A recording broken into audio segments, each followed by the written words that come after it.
नमस्कार दोस्तों, हमारे चैनल में आपका फिर से स्वागत है। दोस्तों, बैंक पेंशनर्स के काफ़ी मुद्दे ऐसे हैं कि जो कि आज की डेट में चल रहे हैं, जिसमें कि बैंक पेंशन अपडेशन का तो मेजर मुद्दा है ही। उसके अलावा कम्यूटेशन ऑफ पेंशन और स्पेशल अलाउंस का मर्जर बहुत ही इम्पोर्टेंट इशूज़ हैं, जिस पर कि काफ़ी चर्चाएँ चल रही हैं, कोर्ट केसेस भी हैं और कई पेंशनर्स के ऑर्गेनाइजेशन लेटर्स लिख रहे हैं, अपनी एक्टिविटीज़ और एक्शन प्रोग्राम कर रहे हैं।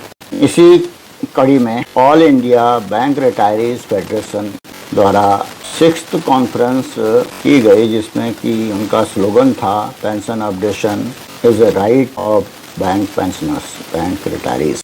ये लेटर नंबर है 2027/1111 डेटेड 6 जुलाई 2024। ये लेटर 7 पेज का है और इसमें काफ़ी चीज़ें कवर की हैं, जो कि शुरू में इन्होंने इंट्रोडक्टरी और कुछ ऐसी अचीवमेंट हैं जो कि हाल में यूएफबीयू और आईबीए द्वारा एक्सग्रेशिया इत्यादि को देने का, तो उसके बारे में भी उन्होंने क्रेडिट लेने की कोशिश की है अपनी तरफ से। लेकिन कुछ इशूज़ ऐसे हैं कि जिसमें उन्होंने जेन्युइन तौर पर इशूज़ रेज किए हैं। उन इम्पोर्टेंट इशूज़ के बारे में जो उनका एक्शन प्रोग्राम है, उसके बारे में मैं इसमें चर्चा करूंगा।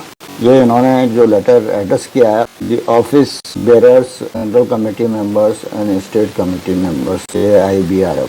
Sir, reference proceeding of office bearers meeting held at Ahmedabad on 3rd and 4th July 2024. As per the notice issued Wide Circular number 2023/091 dated 7th May 2024, office bearers meeting was held in Ahmedabad on 3rd and 4th July 2024।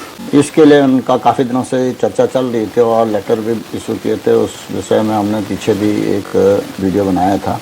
आगे जो ये important point हैं इस letter में, तो ये point D है, agenda item number 3, demand of updation. The house unanimously again confirmed its commitment to continue its fight and struggle and scale up the efforts to achieve demand of updation.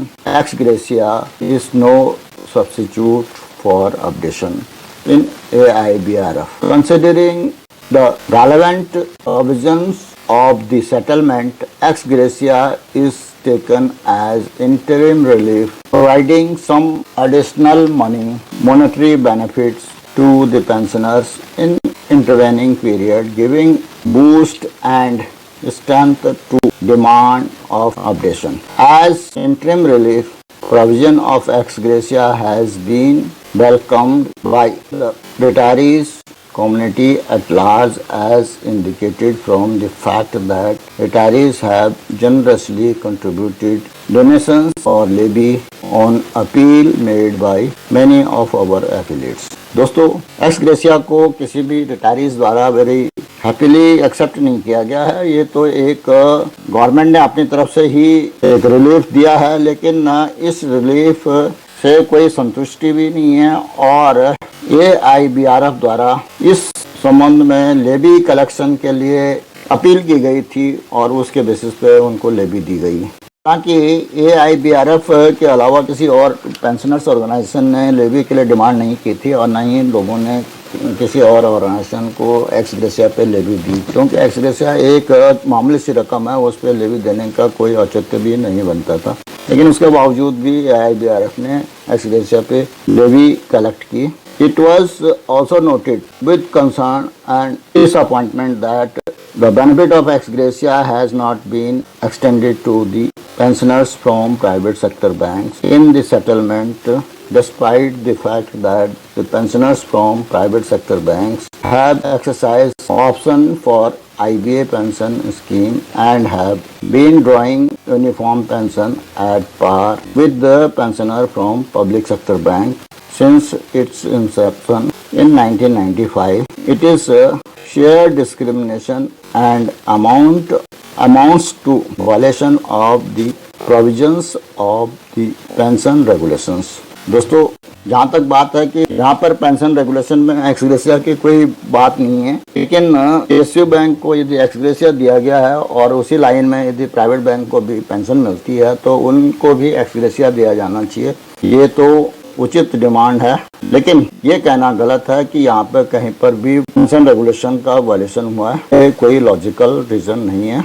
फिर भी हमें इस बात में से सहमत हैं कि प्राइवेट सेक्टर बैंक के पेंशनर्स को भी एक्स ग्रेशिया मिलना चाहिए, क्योंकि उन्हें भी PSU बैंक जैसी ही पेंशन मिल रही है। आगे उन्होंने अपने एक्शन प्रोग्राम के बारे में लिखा है, the following action programme to pursue demand of updation and ex gratia benefit to pensioners from private sector banks were unanimously approved by the house. इसमें फर्स्ट डिमांड है submission of a memorandum by AIBRF as well as jointly with the UFBRO on demand of updation to central ministry ministers, members of parliament and chief executive of bank in delegation in the month of August and September 2024।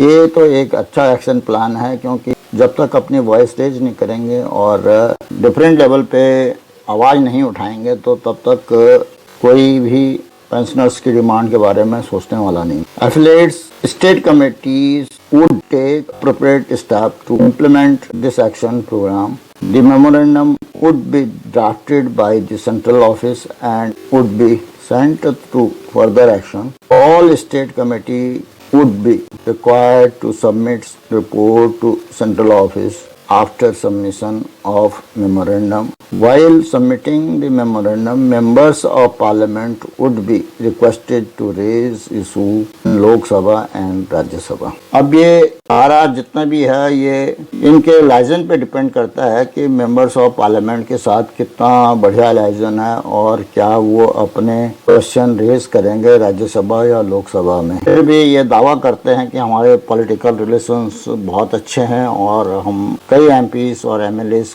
के साथ हम बातचीत करते रहते हैं, ministers के साथ बातचीत करते रहते हैं। शायद इसमें कोई ना कोई डेवलपमेंट वो करवा पाए। पॉइंट है एफिलिएट्स और state committee would organize demonstration, rallies, धरना programme in Delhi and other major cities of the country in the month of September-October 2024 in support of updation of pension। ये भी एक अच्छा एक्शन प्लान है, क्योंकि जब तक धरना प्रदर्शन इत्यादि नहीं करेंगे तो तब तक राजनीतिक जितने भी हैं वो उनके कानों में जूं नहीं रेंगती, वो तभी सुन पाते हैं जब कि लगातार धरना प्रदर्शन किए जाएं। तीसरा एक्शन पॉइंट इन्होंने जो लिखा है, demonstration and dharna programme in Bangalore, Cochin, Chennai and Jaipur in support of ex gratia payment to pensioners from private sector banks at par with the pensioners of PSB। ये जो पॉकेट में उन्होंने कहा है, इस तरफ प्राइवेट बैंक के ऑफिसेस हैं और वहाँ पे ज़्यादा पेंशनर्स रहते हैं, तो इसलिए इन पॉकेट में उन्होंने धरना प्रदर्शन के लिए भी एक्शन पॉइंट रखा है, जो कि सही है एक step. In the month of July August, ये जुलाई अगस्त में वो रखेंगे इस प्रोग्राम को। The programme will be organised by concern state committee. Memorandum will be submitted to the management of private sector banks. Central office will continue to follow with. दोस्तों, इसमें आपको मालूम है कि अब्यू द्वारा एक लेटर IBA को ऑलरेडी लिखा गया है और उसी लाइन में अपनी बात को ये कह रहे हैं। और जब कभी भी यदि प्राइवेट सेक्टर का जो एक्स ग्रेशिया का मामला क्लियर होगा तो इसके लिए क्रेडिट AIBRF ही लेगा कि हमने इस डिमांड को रखा था इसलिए हो गया। Review of outcome organisational efforts would be done in the month of December 2024 in office bearers and central committee meetings. तो ये लगभग 6 महीने का प्रोग्राम इन्होंने दे दिया और ये देखते हैं कि क्या इसी लाइन में ये प्रोग्राम ऑर्गेनाइज किए जाते हैं, और अगर ये किए जाते हैं तो इसका इम्पैक्ट जरूर पड़ेगा। AIBRF AIB पार्क के बाद एक बहुत बड़ा पेंशनर्स का ऑर्गेनाइजेशन है, लेकिन कई बार इनकी जो एक्टिविटीज़ हैं वो UFBO के साथ मिल करके होती हैं, जिसकी वजह से ये कई बार पेंशनर्स के इंटरेस्ट के अगेंस्ट भी काम करते हैं। लेकिन जो ये इशूज रेज कर रहे हैं इस मीटिंग के थ्रू, एक्शन पॉइंट रेज किए हैं, वो काफ़ी वैलिड लगते हैं।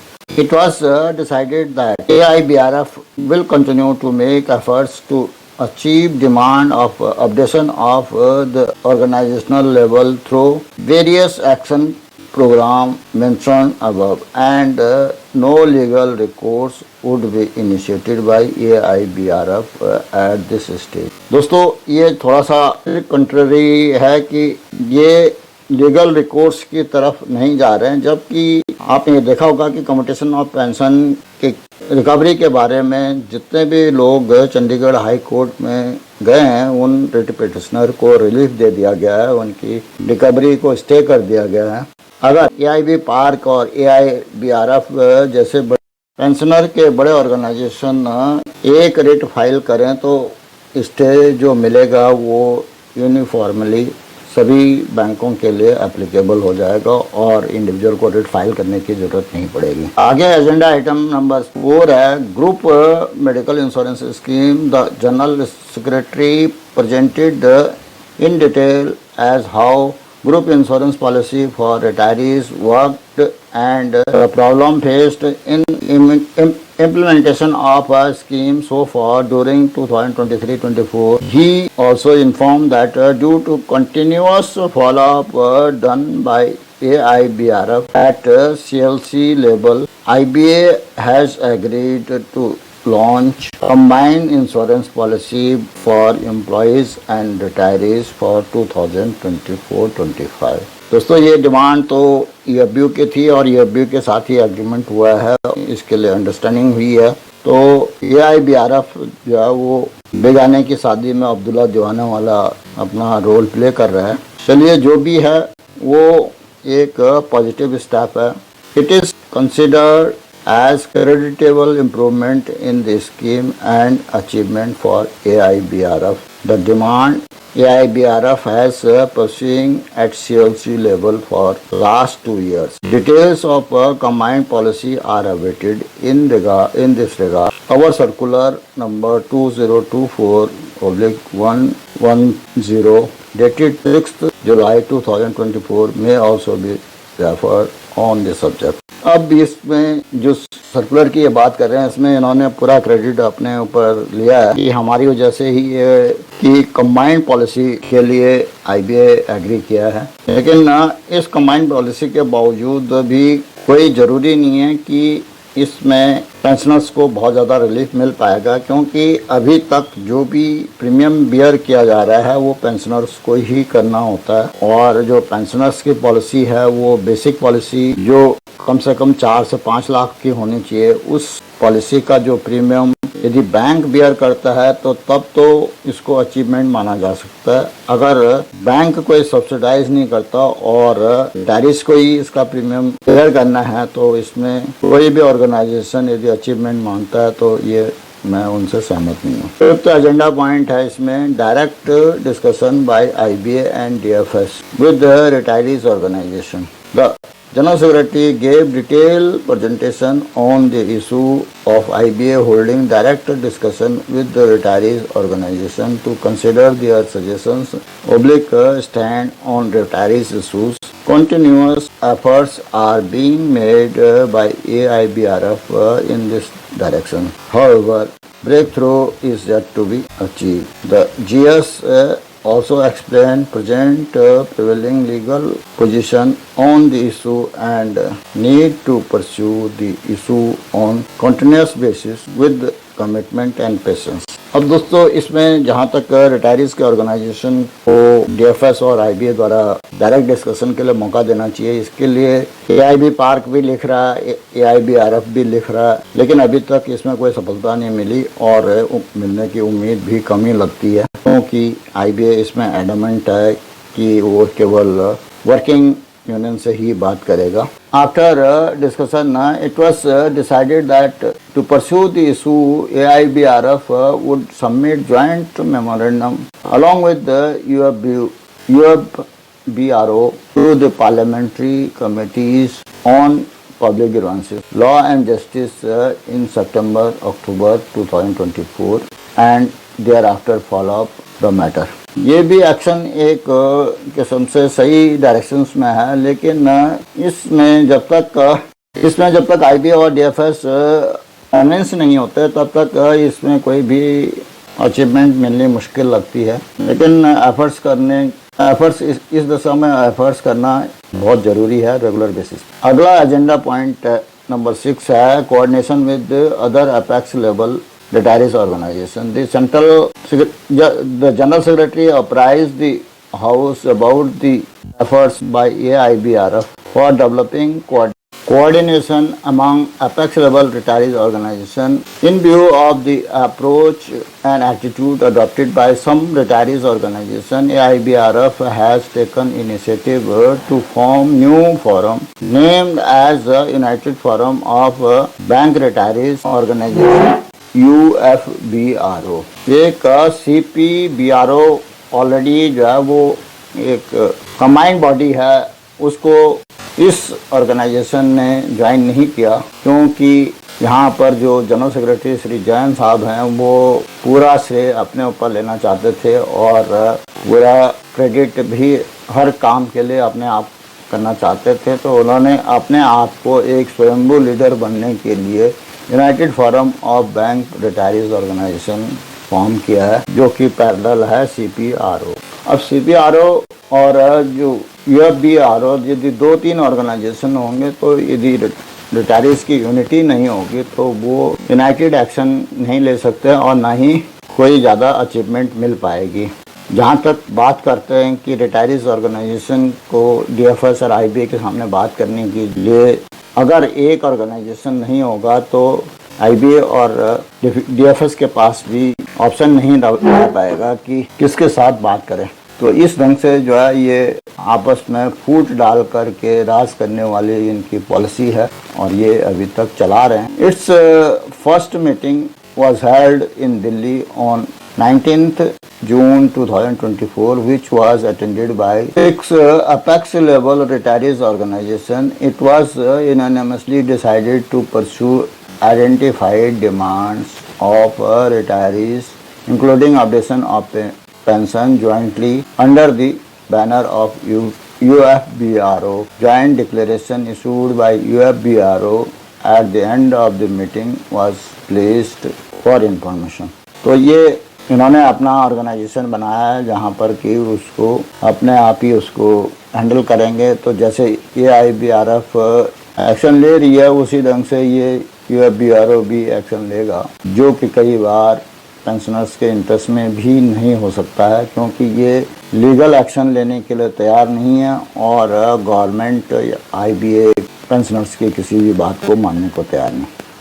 अगला जो ये कंक्लूजन जैसे उन्होंने दिया है, after discussion it was unanimously decided that no representative of from AIBRF would attend the meeting proposed to be held on 11th July 2024 convened by CBPRO in view of derogatory and humiliating contents used against AIBRF in the recent communication of AIB Park and Federation of SBI Pensioners Association। AIB park की तरफ से AIBRF की कुछ activities को expose किया गया था, तो उसकी वजह से जैन साहब काफ़ी नाराज़ हैं और उसकी वजह से इन्होंने अलग से फोरम बनाने की ये कोशिश की है और ये तो कहाँ तक पेंशनर्स के इंटरेस्ट को वॉच करेंगे ये समय ही बतलाएगा। अगले पॉइंट है other issues. The following issues of retirees were raised in the meeting: recovery of commutation amount from retirees to be restricted to 10 years in view of the recent writ filed in Haryana and Punjab High Court and stay granted by the court on recovery pending disposal of the case। अब एक तरफ तो ये court case की जिक्र कर रहे हैं कि कम्यूटेशन के लिए जो केस का डिसीजन आया 10 साल से ऊपर की रिकवरी पे स्टे कर दिया गया। दूसरी तरफ ये कोर्ट में भी कोई केस करना नहीं चाहते तो इनके जो स्टेटमेंट्स होती हैं या प्रोग्राम होते हैं कई बार कंट्ररी टू पेंशनर्स इंटरेस्ट होते हैं। ये थोड़ा सा ध्यान रखने वाली बात है। हालांकि ये डिमांड काफ़ी जेन्युइन है, लेकिन कई पेंशनर्स का ऑर्गेनाइजेशन ने बैंक मैनेजमेंट को लिखा भी है।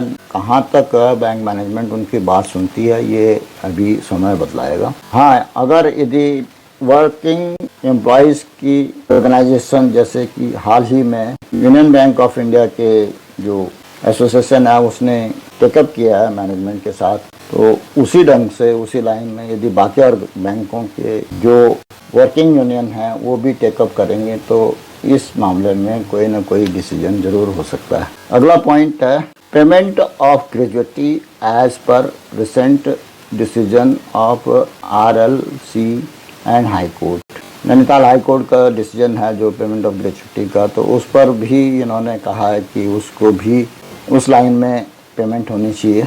लेकिन ये कोर्ट केसेस के तो जिक्र कर देते हैं, उनके एग्जांपल दे देते हैं, लेकिन अपने तरफ से कोई कोर्ट केस इनिशिएट करने की बात नहीं करता, क्योंकि कोर्ट से कई बार जस्टिस मिल सकता है, जबकि IBA या मिनिस्टर्स या फाइनेंस मिनिस्ट्री से कहीं से भी यदि कितने भी रिप्रेजेंटेशन ये भेज दें, कितनी भी चिट्ठियाँ भेज दें, उसका कोई असर नहीं होता। खास तौर पे रिटायरीज ऑर्गेनाइजेशन के द्वारा तो कम्युनिकेशन भेजे जाते हैं। अगला पॉइंट इसी में है special allowance to be taken for computing basic pension for those retired under 10th to 12th settlement. दोस्तों, इसको 12th बायबाटाट के जो चार्टर ऑफ डिमांड में भी शामिल किया गया था, लेकिन उसके बावजूद भी वो स्पेशल अलाउंस को 20 से 30% कर दिया गया। तो सरकार की डिमांड जो है वो चिट्ठी में लिखना तो काफ़ी ठीक लगता है, लेकिन रिटायरीज ऑर्गेनाइजेशन की बात कहाँ तक सुनी जाएगी ये कहना बड़ा मुश्किल है। स्पेशल अलाउंस की वजह से काफ़ी पेंशन में कमी आ गई है, और मेरा तो ये मानना है कि बैंक पेंशन अपडेशन से ज़्यादा इम्पोर्टेंट मुद्दा स्पेशल अलाउंस का है, क्योंकि इससे भी 65% पेंशनर्स अफेक्टेड है और इस मुद्दे का सलूशन होना जरूरी है, जो कि किसी रिप्रेजेंटेशन या चिट्ठी के द्वारा नहीं होगा, बल्कि ये कोर्ट केस के द्वारा ही होगा। दोस्तों, अगले पैरे में लिखा है AIBRF would continue to take steps of organizational level to resolve the above issues to ensure that due benefit are made available to eligible retirees. In order to examine legal aspect involved in the above issues and thereafter take legal steps if needed. Committee of 4 office bearers would be constituted to examine legal aspect of the above issues and other issues and submit report on them. Names of the committee member would be finalized shortly. अब ये इन्होंने एक शुरू के paragraph में इन्होंने legal action के लिए मना किया था, लेकिन अभी जब इस पैराग्राफ में ये कह रहे हैं कि जो स्टेप लिया जाएंगे उसको यदि रिजॉल्व नहीं होते हैं तो लीगल एक्शन के लिए भी कार्रवाई की जाएगी, जिसके लिए कमेटी बिठाई जाएगी। तो ये फिर इनके कंट्रडिक्शन है शुरू के पैराग्राफ के और इस पैराग्राफ में।